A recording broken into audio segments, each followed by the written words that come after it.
to Scary Basement. Each week, me and my friend Roxy are drawn inexplicably and supernaturally to this very basement, which is full of baseball caps brimming with mice, scarecrows that scare things besides crows, a big bowl of eyeballs that you have to close your eyes and put your hand into, and the overall idea of regret. My name is Mikey McCollor. I'm Roxy Polk. Roxy, let's start out, as we always do, with the scariest things that happened to us this week. What went down, Rox, in your life outside the scary basement that spooked you to your very bones? So do you like pizza, Mikey? I love pizza. So I decided to do an experiment with the pizza place by my place and just order some type of pizza I've never had before because I love margarita pizza, but this place doesn't have margaritas. So I was like, how close can I get to constructing one? Okay. Myself through like the toppings. Lego builder idea of ordering pizza. Yeah. I did that and then ordered just a standard like Hawaiian pizza because I was like, if I don't like this one, I usually like Hawaiian, it'll probably be okay. Got the pizzas. The one I customized was like maybe one of the best like delivery pizzas I've ever had. Oh. But then the other one that should have been pretty solid was actually pretty gross. Maybe one of the grossest pizzas I've ever had. What happened? It's just ham and pineapple, right? I don't know. Maybe it was just like the difference between the one that was really good and this one was just like okay. That I was like, ugh, I wish I'd just gotten two of the other one. Mm-hmm. Now I have to eat all of this by myself because I'm choosing to. Do you think that I think I can make this work. In a Toy Story kind of way, the Hawaiian pizza that was once your favorite was so jealous of your new favorite that it got full of spite and you could taste the spite in your pizza? Yeah, that would make a lot of sense. That actually makes way more sense. I think that is what happened, Mikey. Honestly, here's the thing with Toy Story. Roxy, I've said this for years. Okay. The logic is so fucked up, right? Why are these toys alive and not like Andy's board games, right? His board games that's a good alive. question. Why aren't his books alive? Why isn't his lamp alive? And if everything is alive, why would not his pizza be alive? Why is Andy not killing and eating his most beloved friends whenever he eats pizza? Is the threshold like, can you hug it? Can you make it move around and be like, I'm telling a story with this toy? And a board game, you can't do that. And a book, you can't do that. I could see that. I mean, is that it? If the criteria is, does a child love it? Then absolutely. It doesn't have like a face, I guess. If it's the child's love that makes it come alive, Roxy, that pizza's alive. Okay. Yeah. I think that's got to be the rule, right? That's got to be it. Or no, because Toys in the Factory in one of the movies. Never mind. We're just talking about Toy Story rules. Instead, I'd rather talk about what made you super scared this week, Mikey. Roxy, I pulled a muscle in my back. No. Maybe we should talk about Toy Story. That sounds rough. I mean, it doesn't sound that scary, but here's the thing. In between all of the things that are kind of going wrong with my body, I think I'm like, my body just isn't what it used to be. I mean, I think about how sick I get when I drink even a little bit, how much my hairline's receding, how hard it is to lose weight, how many worms I have to pull out of my eyes every morning. I just think I'm getting old, Roxy. One of those things is not like the other, Mikey. Do you want to think about that a little true. bit? Losing weight is easy if I just like committed to exercise. You're not wrong. Yeah, I know, right? I mean, like I've had the exact same problem. So I think most people listening to the episode have. It's tough getting old. But the worms thing, everybody knows about that. Huh? So we're all expecting it. But I mean, having that many at your age, Mikey, maybe that's something worth. At my age. your eye worms. Oh boy, here he comes, Roxy, the demon bot. Mikey and Roxy, this week you were assigned the 2018 film Hereditary, written and directed by Ari Aster and starring Toni Collette, Millie Shapiro, and Gabriel Byrne. Did you watch the film, or are your souls forfeit? I did watch it, yes, Roxy. Did you watch Hereditary? Yes, I indeed did. In fact, I watched it twice. Good, then you may keep your souls. For now. Yeah. Oh, he just said it right away. He felt bad for us. He didn't want us struggling. Especially compared to last week. Maybe he feels bad for how he got us with that one. I feel like last week he took like 25 minutes. Like he full on went and ordered himself some chili fries and came back. Like he forgot to say for now. Which is sad because he can't even eat them. All he can do is just stare at them and wait for them to decompose, I guess, on that table over there. This poor guy. Roxy, for anybody who has not seen Hereditary and is currently having their ear pressed up against the cellar door, not by themselves, by like some sort of killer or ghost. Uh-oh. Force solicit. Let's give a quick recap of the plot of the film Hereditary. What do you say? Okay, yep, let's do it. All right, we open on a miniature recreation of a house that transitions into a young man's bedroom. That boy, Peter, is awoken by his father, Steve, who gives him a black suit to wear. Steve pulls together Mom Annie and his daughter Charlie, who's sleeping up in her treehouse like a weirdo, into the car to attend the funeral of Annie's mother and Charlie and Peter's grandmother, Ellen. At the funeral, Annie gives a eulogy for her mother that she was clearly not very close with, and she is surprised by the turnout at this funeral. All of Ellen's friends are here, including a creepy man who smiles at Charlie. After seeing an apparition of her mother in her workshop, Annie goes to a grief group, where she lays out her family's history with mental illness. Get this, her father starved himself to death as a result of psychotic depression. Her mother suffered from dissociative identity disorder and dementia. And her brother hung himself at 16 after accusing his mother of trying to put people inside of him. They said he had schizophrenia. Annie, of course, blames herself for all of this for some reason, even if she doesn't exactly understand why. Peter asks his mom if he can go to a party. Annie only agrees if Peter takes his sister Charlie along with him, who, keep in mind, Peter is a high schooler, Charlie about 13. Yeah. Peter goes to this party, smokes weed with a cute girl, while Charlie eats a pecan-filled cake that she is, of course, allergic to.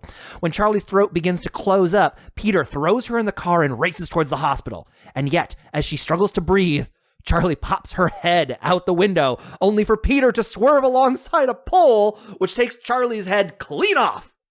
Like, she has no more head. Her head is gone. Peter drives home, and the next day, Annie finds her headless daughter's corpse in the car. She becomes overwhelmed with grief while Peter shuts down emotionally. A harsh dinner scene sees Peter demand his mother just tell him she hates him, while Annie laments that no one can simply accept any responsibility for anything that they have done. Annie makes friends with a woman from the grief group named Joan, who claims to have recently lost both her son and grandson in a drowning incident. Annie reveals to her that she once sleepwalked into Peter's room, drenched each other in paint thinner, and lit a match, waking up seconds before immolating them both.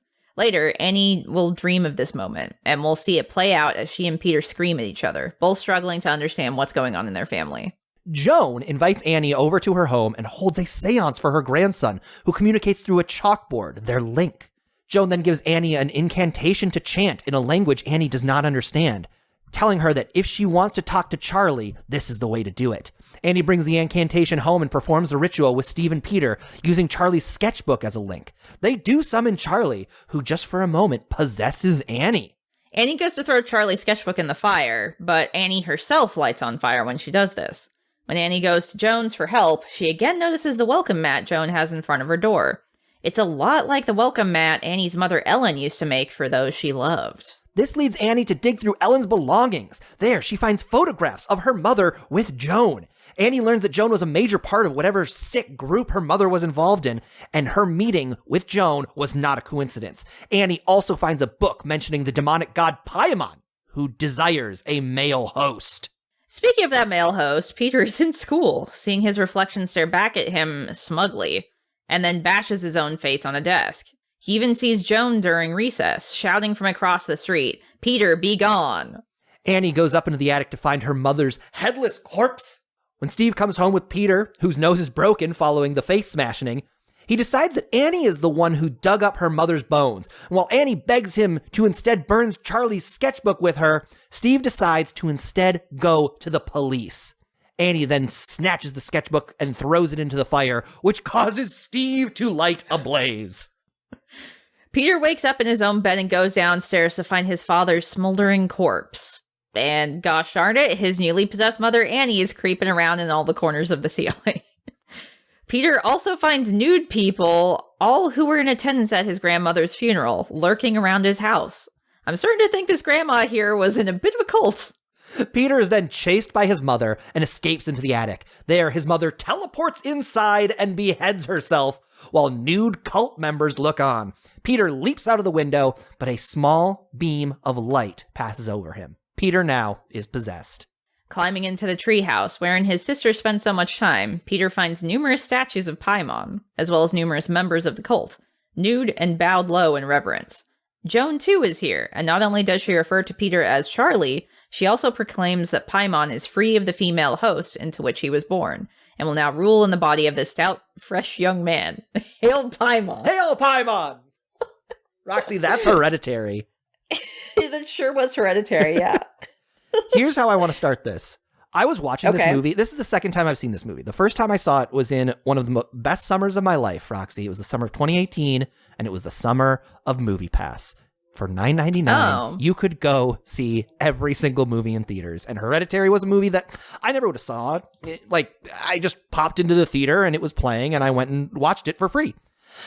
Okay. And I have never been more upset watching a movie than when this little girl's head comes off, and then I'm supposed to just sit here and continue watching this film. I nearly left. I was so upset. Yeah, I can understand how people would. My experience watching this is that I had heard the internet and people talking about it so much leading up to it that I knew about shit like that happening, which is too bad because I wish I could have had the same experience you did, which was just going in blind and watching it. Because yeah, boy, is that extremely abrupt, and then the way that they choose to show it cinematography wise is extremely well done. What they choose to focus on, what they choose to not focus on. Yeah. We're like trapped with the brother close up on his face, everything dawning on him, like what has happened. He literally can't look in the back.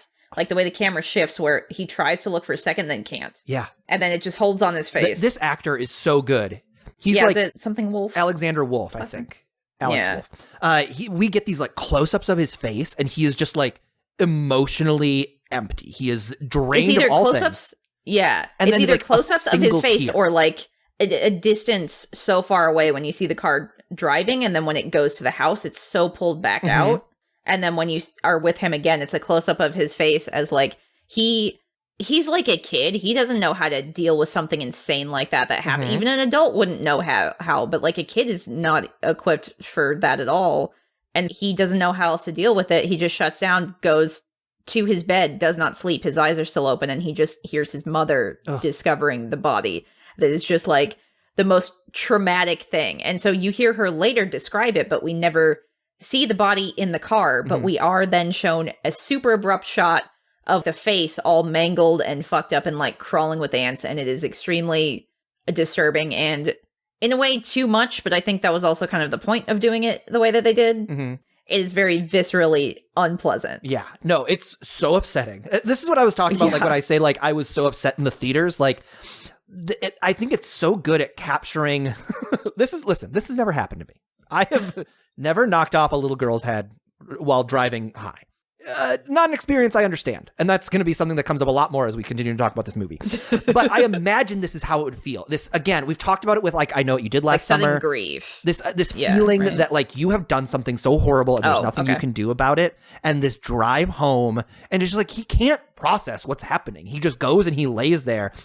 And I think that smash cut to this little girl's head on the road covered in ants is the way that this realization would hit you. Like, he is so emotionally shut down to this that when he finally confronts what he did, that's how it's going to feel. It's going to be that much of a slap in the face. And I think that's a very visceral way through the cinematography choices and like the emotional buildup you've been doing to be a death and grief simulator in a way, almost, where it's just death can just happen really suddenly and you can just lose someone, you know, even if it's like a young person who is, you know, your young little sister who you care about, it's just suddenly gone then, and it's your fault. And something like that could happen theoretically to like anybody. Like you could lose anybody at a moment's notice, and nobody's prepared for that. Like nobody is. And I think the way this movie plays with this idea of death, like it opens with a funeral for a woman that nobody really cares about. I mean, Charlie likes her, but she's like not upset, or is at least not displaying it. But like the way she cares about her is kind of like weird and stuff. And like the way you learn more about it is like, yeah, it's even weirder than we thought. Especially because if Charlie cared about the grandma a lot, spent a lot of time with the grandma, her behavior and the way she acts is very strange. And the grandmas or Charlie's? You can't really tell Charlie. So like you kind of can't tell if the way Charlie's acting is a product of maybe she is a special needs kid or maybe she's just a weird kid. You don't know. They never tell you. It feels like she's either been socialized strangely or she's dealing with something else and is not really being given the right attention, like medically or behavior wise. And I will say that the way the feelings I got watching this movie a second time, I was not that upset because there are like enough, I don't want to say clues necessarily, but there are enough indicators that when like I know what's going to happen to this girl, and then we see it's a scene that happens very early in the movie where she's in school and she's making a little toy statue of Paimon. And a bird flies into the window, and then she goes outside with a scissors and cuts the bird's head off. I'm like, she's a devil girl. She's a devil girl, and it's good that she gets killed. So my first time watching this movie, like, I knew some stuff going in, but I felt bad for not liking this kid. I was like, this kid, I do not like this child for some reason. The way she acts is, there's definitely something unsettling about her, and they're telling you that by showing it and not really like saying much about it. And the only reason why you even care about her death when it happens is, one, it just sucks to see a little kid die. Sure. No matter if you're unsettled or think they're unpleasant or what. And then two, you see the way the characters around her cared so much about her, and their reaction to it, their like care and affection sold it more than the actual child, me caring about that kid. It's almost like I care more about the grief that everyone was suffering through instead of the kid itself. Right. Does that make sense? Yeah, no, very much so. I've heard the writer of the Pixar movie Inside Out talked about this. It talked about Hereditary? Yeah, no. The writer of Inside Out talked about how Riley was the prize and less of a character. And I think there is a version of this movie where the characters play the grandma's funeral as something that they're all really upset about, right? Like, we can kind of understand, like, oh yeah, grandma dies, a family would be upset about that. And therefore, yeah, it's kind of like Annie's reaction is how we know how to feel about it. Exactly. Kind of. Yes. Yeah. Yeah, we are all being told how to feel. Like, we have... Yeah, so we're just thrown into it. That's the opening, is just this funeral. We have no idea what's happening. So, and also importantly, I would say that the very first thing we see in this movie is an obituary. It's just text on screen, and it lists Ellen's family. This is all and what's so interesting about this movie is the title didn't really click for me as to what it was talking about until later. I don't know. Here's why I'm kind of feeling like this is my favorite movie I've ever seen. Okay. A lot of times, and we've done it for however many episodes of this podcast we've made now, my way of looking at movies is to dive into it and just be like, what is this really saying? What is this really about? Because it's never just, it's a big distinction I'm learning as I'm like working in professional writers' rooms now. The difference between plot and story, right? The plot of Friday the 13th is Jason is chasing teenagers. The story is about how a mother deals with losing her children to campers who don't care, right? Yeah. The story of this movie is kind of obtuse because it is very clearly about hereditary mental illness. Like, I don't think it is hiding that at all. It is about like a specific kind of mental illness that causes like dissociative states. They talk all the time throughout this movie about how Annie, Annie's husband Steve is worried that Annie is in the midst of a episode. Yeah, because he's like very grounded. He's the most normal person in the entire movie. Oh, absolutely. Yeah, so he's like looking at it from more of, oh yeah, my wife is having nervous breakdown, not my wife is discovering her mother was in a cult and all these occult things are happening. Well, and so that's why like this movie is so exciting to me and why I might watch it again right after we finish talking about this. There's so much going on here. What does the cult represent? I think it very clearly represents mental illness, this kind of horror that is bestowed upon us by other people in our lives. But there's also this element of the mother manipulating things throughout. So it's not just this thing that they are afflicted with. It is a thing that somebody has chosen to give them, which is not how mental illness works, but also a way that you could maybe look at if you are angry at a parent for passing down a genetic condition to you. You could look at it through that lens. It's hard for me to parse out exactly what is being said in this movie because it feels like it's all sort of on the table.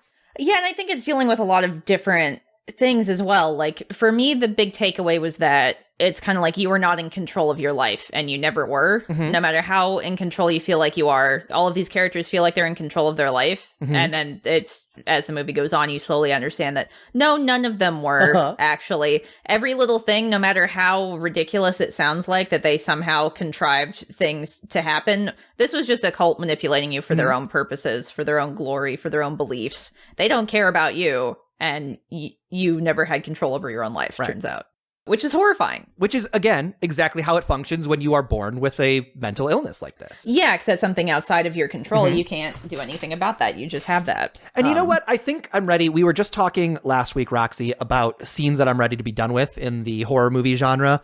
I'm done with scenes where somebody says like, boo, I got you, just to put in a jump scare. No more friends pranking each other with scares. Done with that. Done with hospital scenes. And I think I'm done with classroom scenes where the lesson is objectively stating the theme of the film. I think I'm sick of those. I think we're done. When that came up, I was just like, Jesus fucking Christ, this is in like every horror movie now, isn't it? Every movie that you have someone who is of the age to go to school, there's going to be a fucking teacher scene with that. I am also done with that. Like, if you need a teacher scene to explain what your plot or like how intricate this like ties into this theme you're thinking of, then you're doing it wrong. I don't think you need that scene. And also, even furthermore, I guess this movie does it in a way that's like a little better than some, where like one of the people who in his class, I think it might even be the girl he has a crush on, is like, the main character is so stupid he doesn't see what's right in front of him about how like everything is going to go bad for him and how it's all been telegraphed and stuff. So they're like maybe trying to put a twist on that scene, but still. This is definitely my favorite example of that, because they are they are like aware of that, and they are kind of playing with it, and they're like sort of dancing around. And that's not really, I don't think this movie is really about things that are outside of your control. I think it's closer to speaking about diseases and specifically like the fear of coming unraveled at the idea of like what you see not being real. So I don't think it's really about that. And it's also like the class, as they're talking about this notion of fate and characters who are locked into a system which they can't argue, they almost have fun with this idea of like, is that more tragic or less tragic? And the teens like in the class sort of have that conversation where it's, I don't know, I just think it's so funny to like state this aspect of your movie that you're going to talk about and then just have characters. I don't think that matters that much. I think it's a bummer for him, but it's not a big deal. Well, I think it also makes you reflect on like your role in the family and what is expected of you, which is again why I think I don't think it's as cut and dry to just only be about mental illness and like an allegory for mental illness. I think there's a lot going on just in terms of like the family unit. And like, yes, you can get something like that passed down to you, but it's also what is expected in all of those roles. Like you think about how Annie feels guilt over family members dying when she honestly had nothing to do with it, just because she is the mother or the sister and feels like, oh, my role was I was supposed to prevent that, or I am saddled with that now because they died and I'm the one who's left. So obviously it has to be my fault if I'm the only one left. Sure. Which then is almost like a survivor's guilt too, which is just, that sucks. And she knew that her mother was going to be bad news for if she had a kid. Like, one, she didn't even want to have a kid in the first place. I think part of it is because she knew her mother was going to get weird about it and she didn't want her child to be subjected to that. So like her husband did the smart thing and they were just like, zero contact, will somehow escape and just leave. Which like for how pervasive and manipulative this cult is, it's very strange that they were able to avoid the mother for so long until the second kid was born. Either the cult didn't care and we're like, we'll just let the host grow up a little more. It's fine. Or they can sometimes be easily foiled. I don't know. Which, okay, I'm going to get into some like annoying semantics or things that didn't jive with me as well, which is what the cult is responsible for. So the cult is responsible for like making everybody be beheaded, correct? I think so. Because there is on that a lot of beheadings going on. Yeah, so the post that the sister hits her head on has like a symbol of Paimon on it. So they put the post up. So like, so like the post was already there. They put the symbol on there. So they have to know that the son is going to get invited to a party, that the mother is going to be so overwhelmed with having to deal with her daughter that she's like, and also maybe thinks to a point that it would be good for her to hang out with other kids and socialize because she doesn't normally socialize, even though it's like a high school party that obviously there's going to be beer. I don't know why you would send your 13-year-old there. But anyway, so knew that son was going to get invited to a party. The mother was going to force him to take the little sister there. They were going to go there. She was going to... The people hosting the teen drinking party were, for some reason, going to make a giant walnut cake while they're there and then serve it to people. She's going to eat it and get sick. Then they're going to have to drive down that road at that specific time of night. So they put like a dead carcass on the side of the road. So the kid is going to swerve. And he swerves right and not left. Because if he had swerved left, nothing would have happened. But he swerved right and her head gets knocked off and she dies. And so like Paimon is no longer in the daughter who was the original host. He's going to be like free to then possess the son fully, I guess. So they had to have had all those things happen somehow for their plan to work. How does that make any sense?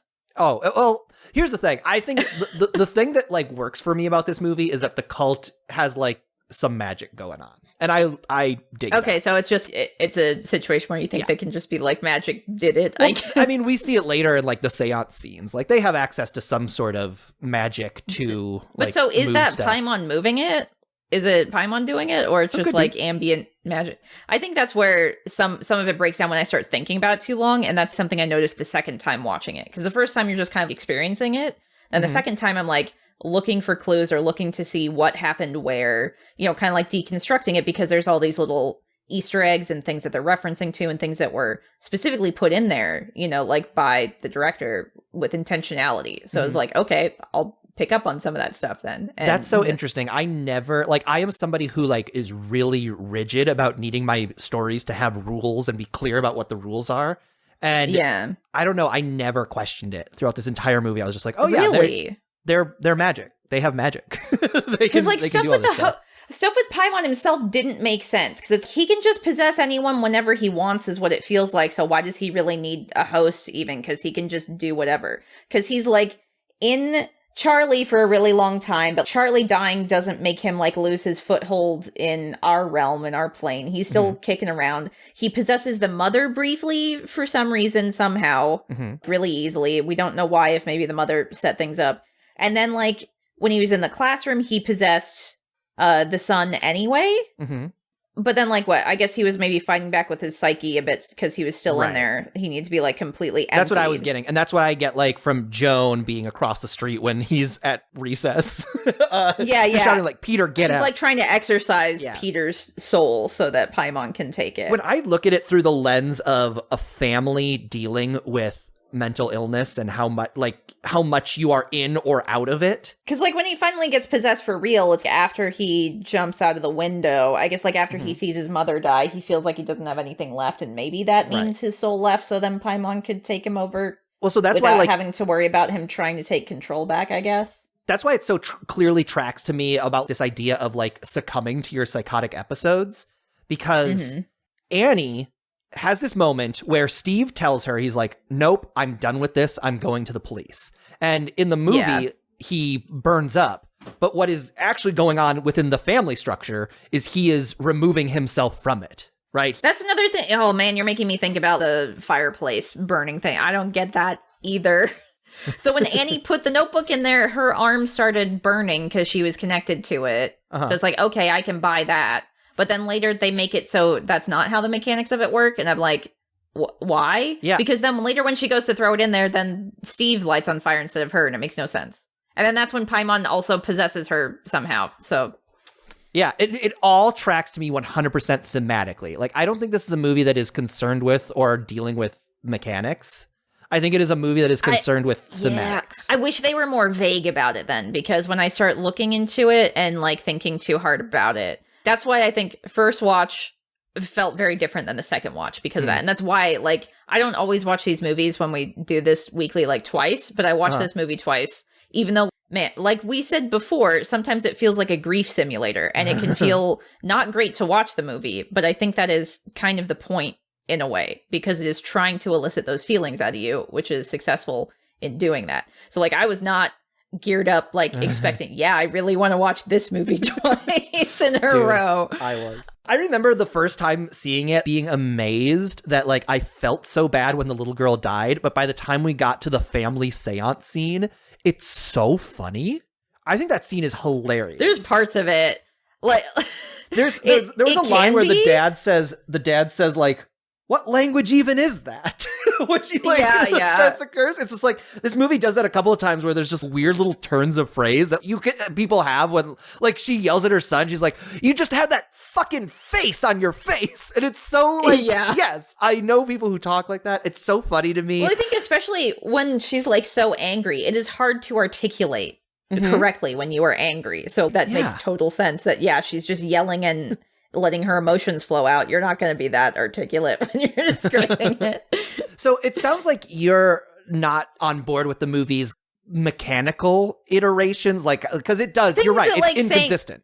And I feel like so much of it, then you can just be like, oh, there's a plot hole or something, like, oh, just the cult did it. Whereas if we look at, I texted you about this, I can't remember if we said it already, but it feels very similar to Rosemary's Baby in a lot of ways. Oh, yeah. And Rosemary's Baby... This is Rosemary's Baby, too. Yeah, Rosemary's Baby made perfect sense within its own confines for, like, the things that happen. Like, oh, you get the glove that belonged to someone, you can put a curse on them. That tracks.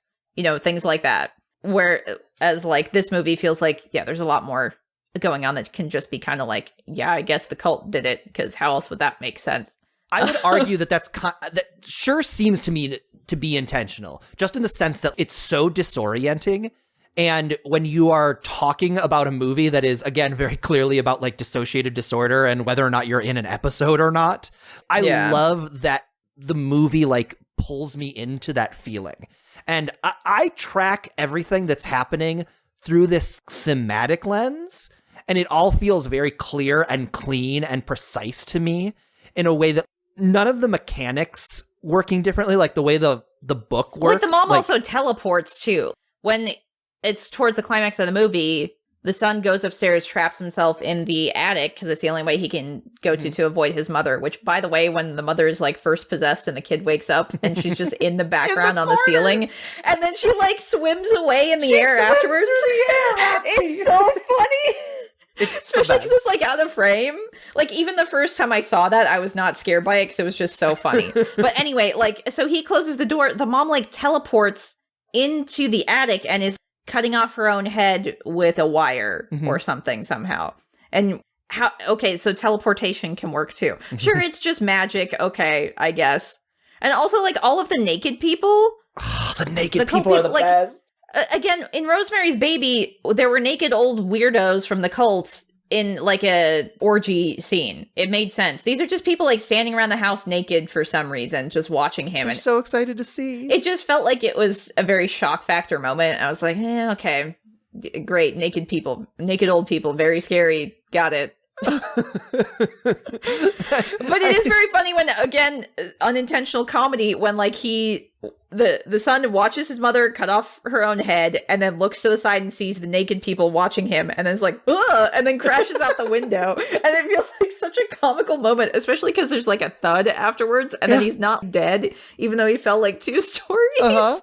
Yeah, no, that's what I love about this movie. It's just there's so many things that would be huge moments in like on their own, like the whole movie built to her finding her mother's corpse up in the attic would be one thing, but that is just like glossed over because we've got to get to the possession and we've got to get to the nude old people and we've got to get to the Paimon statue up. Well, it reinforces like the husband, so like they're keeping secrets from each other too. So like the husband does not tell the mom that her old mom who died, her body's missing. It was desecrated. Somebody absconded with her body. He's like, I won't tell my wife. That'll just make things harder on her. And then him not telling her, it made things worse.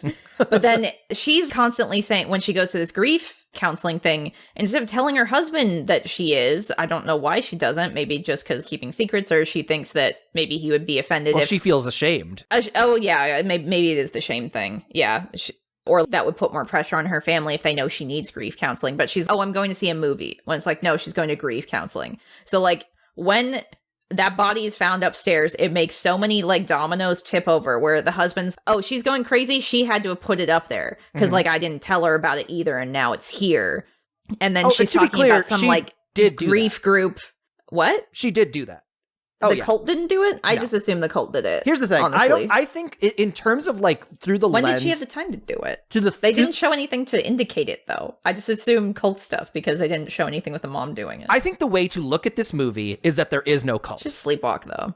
There is no cult. Oh. This is all mental illness. This is all dissociative disorder. This is all how does this family unit deal with a mother who has gotten a genetic disease from her family and has now passed it on to her 2 younger kids. One of the kids has died from it. One of the kids is dealing with it. The father is doing his best to manage it. And then at the end decides there's nothing more I can do here. I got to bounce. And when he does, he is metaphorically emoliated from the family. He is gone. He bounces. Yeah, like that again, like the whole domino tipping thing. Like that's when he is just the occult stuff doesn't even factor into him at all. He's just, my wife's just lost it. And like I've been very patient with her and trying to be accommodating for everything, but she literally moved a corpse into the attic and is now saying all this crazy stuff about how we have to burn a book and how I have to trust her. I kind of thought it was like sort of beautiful that he even considered it. Like that, because he doesn't immediately go like, no, like he takes the book and he's like thinking about it. I love that. And that's why it's so hard too, because you see him make that choice. You see what he's put up with the whole time. And like we, the viewer, know about all the crazy cult stuff and every perspective of the different family members, but he only has his own perspective and is viewing it from a more realistic lens. So yeah, of course you would think that. And of course you don't want to like abandon your family member, but you have to be like, I am actually enabling her bad behavior. Right. Like I thought I was being supportive and helpful, but I have to confront the fact that my help and support that I thought I was giving has actually maybe been detrimental. Because you want to help people, you want the people close to you to feel good, but sometimes reinforcing things that they are doing or saying isn't really the right way to help them. And it's really hard to know. Yeah. Especially like with a spouse, a spouse going through this much grief and tragedy, which again, when she lists out the things that happened to her family members at that grief thing, that's another moment where I was almost like, is this supposed to be funny? The thing she said was so horrible, but like the delivery and then the reaction to everyone in the group, like nobody knows what to say because the stuff she just said is just absolutely insane. That's a lot. Yeah. Do you want a donut? Like, what can we do for this lady? But it's like the tragedy of this movie is that there's nothing that can be done. That's why, like, I love the teleportation moment. This kid is seeing his mother descend into the deepest depths of her delusion.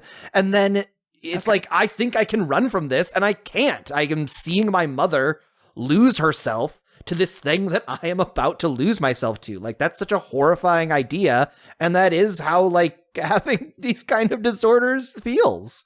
Well, I think that's another reason why what I don't like about it, if that is indeed what it's trying to say. That's like saying if you have some sort of mental illness, you're just done and you can't deal with it. You can't pull yourself out of it, which I think feels bad to get that sort of message, especially for anybody struggling with anything. Just being like, oh yeah, that's just your life forever. You can't actually overcome that. And at the end, too, when Paimon or Charlie, kind of unclear because he's supposed to be possessed by Paimon, but the grandma says Charlie. And so I don't know if it's she says like Charlie, you're Paimon now. Yeah, so I don't know if it's like both of them are two of them. There's two souls in the brother's body or what. Not exactly clear, especially because the last frame of this movie is zooming in on the son's face as he just looks more and more like confused or upset, even though it's supposed to be like, you should be jazzed about it, right? This is what you wanted, Paimon? Yeah. This is what you wanted, Charlie? Didn't you want to become like reincarnated on Earth and able to rule over men and be like an evil demon god? King of hell? Like, why do you look so confused about it? Yeah. The son's spirit ain't there anymore. That's not him. You even got a crown. I mean, I think it's probably like how Christ feels, right? Like you are imbued with this sense of destiny, but you're still like a person who was born and you're just like, I don't know what to do with this. Like Jesus didn't know. Well, what I'm saying is it's just Paimon. It's just Paimon. That's the thing. I think Paimon knew what Charlie knew. I think Paimon was like, oh, I'm a little kid. Because like he was in Charlie for, I don't know if it was her entire life or what. They're very unclear about how he was inhabiting her in what way. And then there was like the clicking noise that Charlie made. So it's like, is that an indicator? Noise. Yeah, we haven't even talked about the clicking noise, which she's running around. She's going. Yeah, she just would keep doing that. But so at the beginning, you're like, this is kind of an annoying little tick, but whatever. It's probably how she's coping, or it's just something she does. And then later, they make that like horrifying because she's dead. And then characters are hearing that click. And it's like, what does that mean? Yeah. Is her ghost here? Is that a thing that Paimon does? So that means Paimon is here? Yeah. Nobody knows. That's what Paimon's all about. He loves clicking. Which is and very he loves being the interesting. king I of think hell. that is a very cool and effective way how they turn something like that into something so sinister, which is, I don't think I've seen anything really do that, or if I have, I cannot recall. So good. Ugh. Roxy, it's my favorite movie I've ever seen.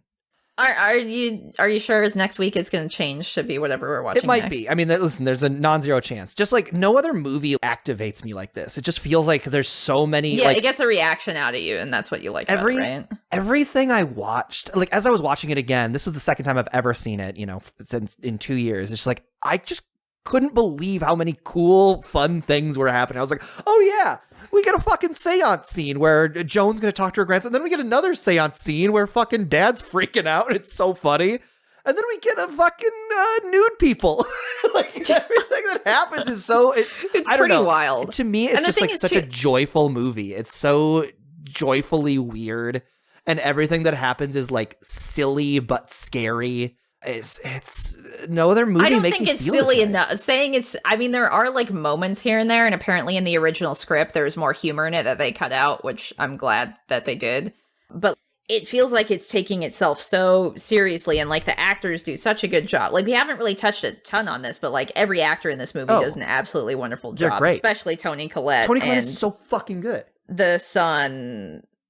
Alexander Wolf? Alexander Wolf, I want to say. Yeah. They did extremely well acted, very good performances that were so super good. intense. And then like the set design, all of like the cinematography, all of that is absolutely beautiful and amazingly done, amazingly shot, amazingly constructed. The little miniatures are like a delight to look at. Like I'm someone who loves that kind of stuff. The miniatures. They're so good, and it's such a bummer when like she destroys them all at the end, where it's like, man, I want to see the art gallery, even though I knew we weren't going to get to see the art gallery with all of them. I really want to see all those. Because she's like constructing things from her life, from her past, from her present. Mm-hmm. She's literally making a scene of the crash, and the husband is like, that's really fucked up, and if you're gonna do that, you have to make sure our son doesn't see it, because he's gonna be even more fucked up by it. And she's just, no, it's just like an objective view of the crash. There's nothing wrong with it. Like, she's not even thinking at all about how far gone she is, kind of, and how it will affect other people. And meanwhile, the husband is, you can't. If you need to work through stuff to do it, okay, but don't do it right here. Yeah. Maybe move it or cover it up or something. It's so funny that she's just like, yeah, this is just a normal way to process this. Yeah, it's just an objective view of the crash. Here's my daughter's lifeless body and her head rolled across the ground. I'm literally painting the blood on the pavement as you walk in. That's why I think this movie is so funny. Like everything that happens like that, the actors all play it so straight, and the things that are happening are so ludicrous that it's just like it's like exactly how to do a funny movie.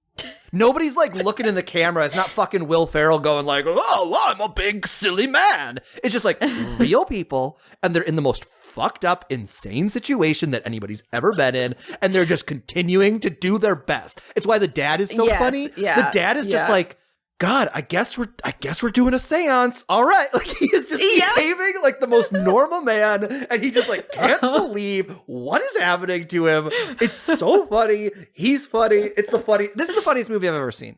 Full stop. That's just where I'm at. This is my favorite funny movie.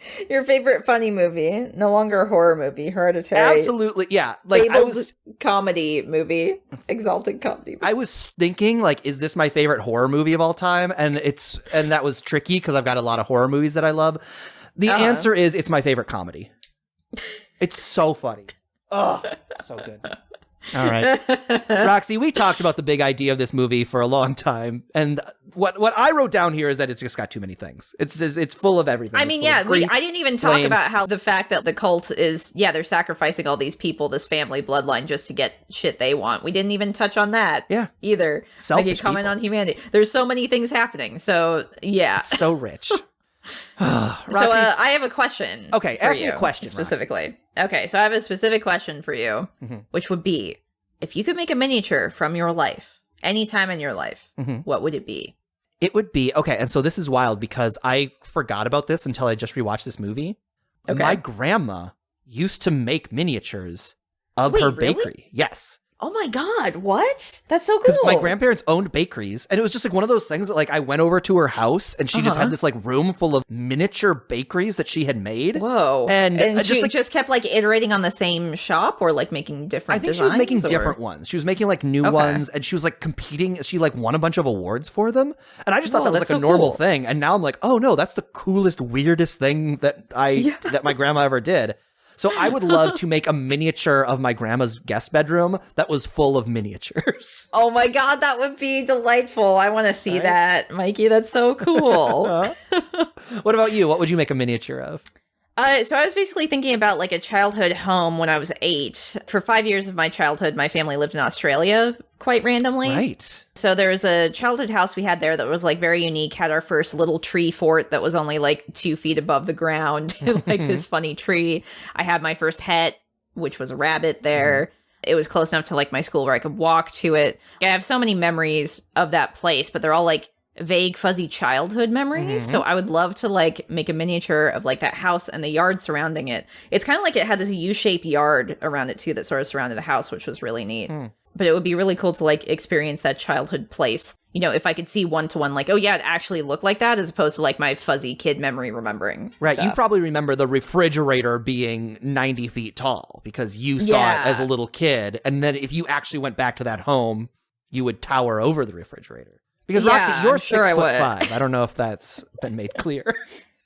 Yeah, like that's something a lot of people don't know about me, especially because like when I'm on Twitch, I'm like sitting in a chair, so you can't really tell how tall I am, but I'm really 6'5". You're like upsettingly tall. Yeah, I mean, some might say maybe inhumanly tall. You're like the tall guy from It Follows. Like you have to duck to get into doors. I mean, I would have tried for the NBA if I liked sports so much. That's what people kept telling me because I'm so tall. They're like, "Oh, hey, you play in the NBA." Hey, sister, you gotta get into the NBA. Extra. Yeah, they got old timey accents when they do it too. It's quite annoying. Horrifying. People on the street keep telling me that.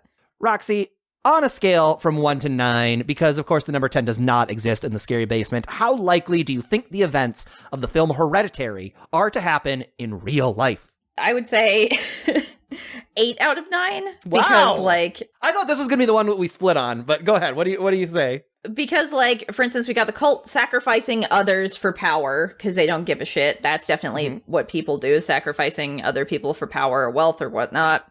We've got a mental illness, which is carrying through families, which is unavoidable if that's something you're experiencing. You can always change your situation by trying to deal with it in different ways, but, like, that happening, getting that, that's something you can't avoid if that's just your genetics. But I'm knocking off a point so it's not 9 out of 9 because this is all like a demon doing it. And You're right. I'm not going to give the demon that much credit. He didn't even make sense when he was doing those things. That's true. What about you, Mikey? I said 9. I said full on 9. Oh, all right. Okay. Because I read this movie almost entirely as a manifestation of whatever these severe episodes are. DID and schizophrenia, those are real things that happen to people. And I don't know how that manifests. I don't know what that looks like. And just the evocation of those feelings that would come from, like, and, you know, I haven't talked about this. I don't know if I've ever even told you this. My biological dad does have schizophrenia. Oh, I don't know if you've ever told me this before. So it's like a fear I've grown up with that I have inherited this disease, right? And I think I'm pretty much out of the woods. I'm sorry, Mikey. And I mean, it's not a big doesn't deal. it like usually like when you're in your early 20s, it's kind of like if it's going to manifest. 25 was the age I'd always heard. And so I was like kind of counting down. Jesus. Counting down to that age. Jesus. And that's the fear that like there's nothing you can do. It's just going to sweep over you. And so just like watching this movie and like tapping into those feelings that I remember so clearly. Yeah, Jesus, that's such a much more visceral reaction than like I could ever have to that. Jeez. And so like reading that movie is just like, this is all just once you descend into episodes, this is the kind of shit you see. You see cults, you see like, oh, it's not just like my daughter died in an accident. It's my daughter died in a cult situation. Like, yeah, that's scary. Yeah. And I just think that it's, however that kind of stuff manifests, could be like this. I don't know. Could be cult manifestations. I'm not in charge. Yeah. I'm not in charge of how people's You're not in manifestations. charge of how cults work and how manifestations work. Roxy, last I week we thought made you a were, bet. Mikey. What have I been paying you for, Mikey? I thought you were in charge. Are you paying me? No, I'm not. Well, think about it. I just want to see if you could give me a refund. Yeah, Mikey, I've been paying you for years. Give me a refund. You said you were in charge of that. You're not. I'm Venmoing you $400. Okay. Roxy, last week we made a bet for Hereditary. Sure did. How many total kills would there be in this movie that is ultimately about a very sad thing? Yeah. I said 4 kills. How many did you say? I said 5. Roxy, the answer was 5. Wow, okay. Here they are. All right, the 5 people who died. The grandma. Uh-huh. Charlie. Uh-huh. The dad. Uh-huh. The mom. Mm-hmm. And the bird from the very beginning of the movie. Okay, the bird slid me under to victory that time. The bird is what did it for you. We did not say human kill count. We said That's kill count. true. We did not. And there was a dog in this movie that didn't die. And hey, I lost because of it. Yeah, I guess so. Hey, sorry. So currently you won the last standings. week, though. You've been gaining a lot of ground, Mikey. So, yeah, like the last 4 or 5, didn't you win? I'm getting there. I'm climbing back up. Yeah. The total score right now is 14 Roxy, 10 Mikey, 1 tie. Okay. Yeah, like I was practically lapping you at one point, so that's good. We're getting closer to being even. And again, I think if that's good, we don't know what it means. It could be bad. It could be whoever wins the most bets. He gets drawn and quartered. I don't know. Yeah, we honestly don't know. Demon Bot someday will let us know. Until that time, we're just gonna have eternal anxiety, and I think that's what he wants. Yeah, and speaking of the Demon Bot and what he wants, here he comes to give us some more homework. Oh no. Congratulations, you have successfully reviewed Hereditary. Your souls are safe for another week. For next week, you must watch the 2010 Norwegian found footage film Troll Hunter, written and directed by Andre Øvredal and starring Otto Jespersen, Glenn Tosterud, and Johanna Morg. So, okay, Roxy, we gotta find and watch Troll Hunter. It's a 2010 Norwegian movie, correct?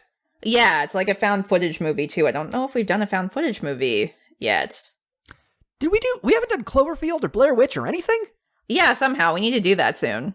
Maybe this is our wake-up call for that. And also, it's a Norwegian horror movie, so... I love Norway. Heck yeah. I know zero facts about it. I was going to do my, oh yeah, Canada, they have maple syrup. And I was going to do that with Norway. I know 0 things about Norway.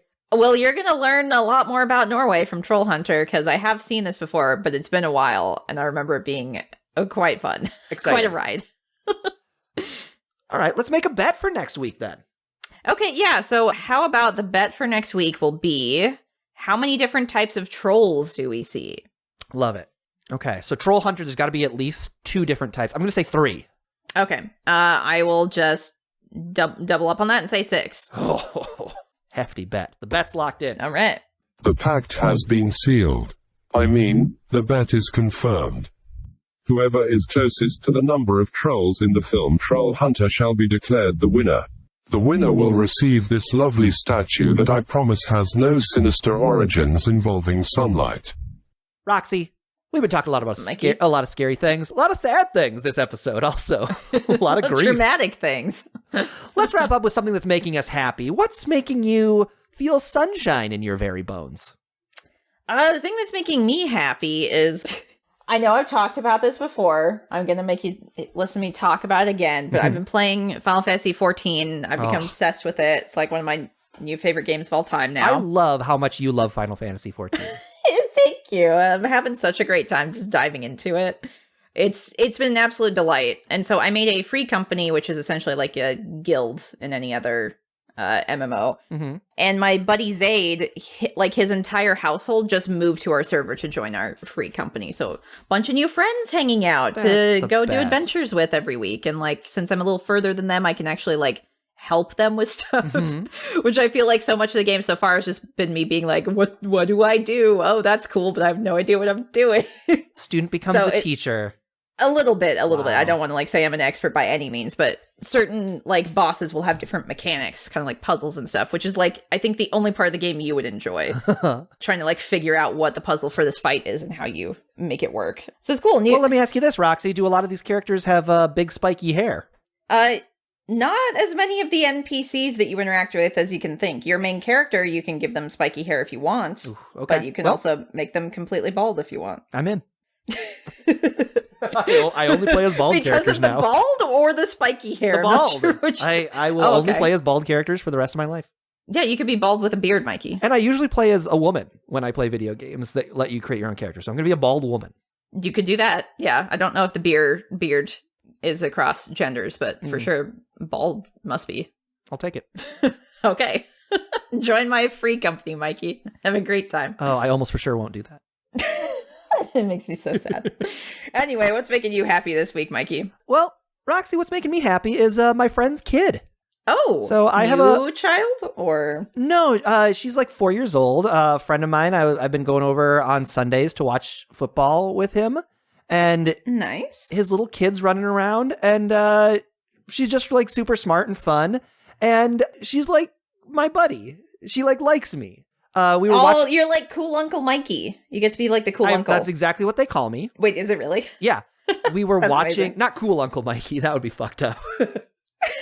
Why would that be fucked up? I just roll in with sunglasses like, hey, it's cool Uncle Mikey. You want to smoke early? And then that's more like badass Uncle Mikey. You can be cool without encouraging children to smoke. Well, all right. Square. Okay, fine. We're like watching TV outside. We're still being very like COVID conscious. And so that's good. My friend said to his daughter, he's like, hey, come inside. And she's like, no, I want to stay outside with Uncle Mikey. And it was just very sweet. Oh, that's so cute. So that's making me happy. You gotta get that kid something really great for their birthday, and you will then forever be immortalized. I'm gonna get her the Scream box set. I don't... Is she a big Scream fan? She's gonna be. Okay, I guess so.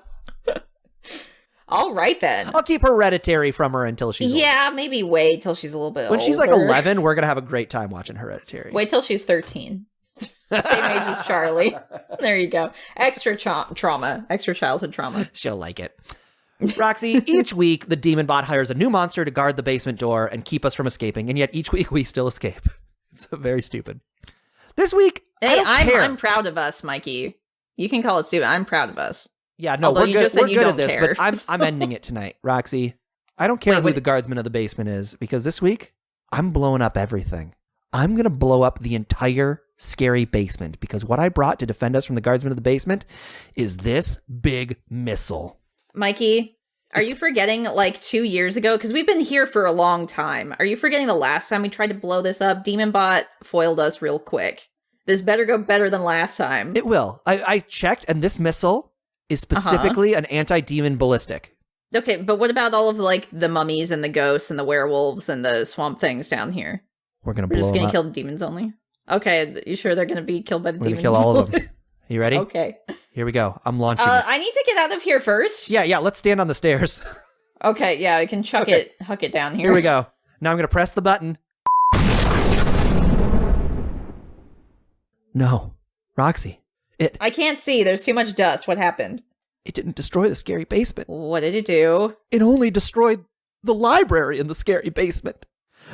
Like the cursed library or the normal library? The normal library. Oh, Mikey. The one with all the good books. God damn it. I was like renting manga for free down there, so I wouldn't have to pay for it. The only good part of the scary basement was that we had a cool library that had a lot of manga. And now it's gone. It's gone. Okay, well, I can't even look at you. I'm going to leave you here with what you've done. I'm just going. There was time now. See you next week.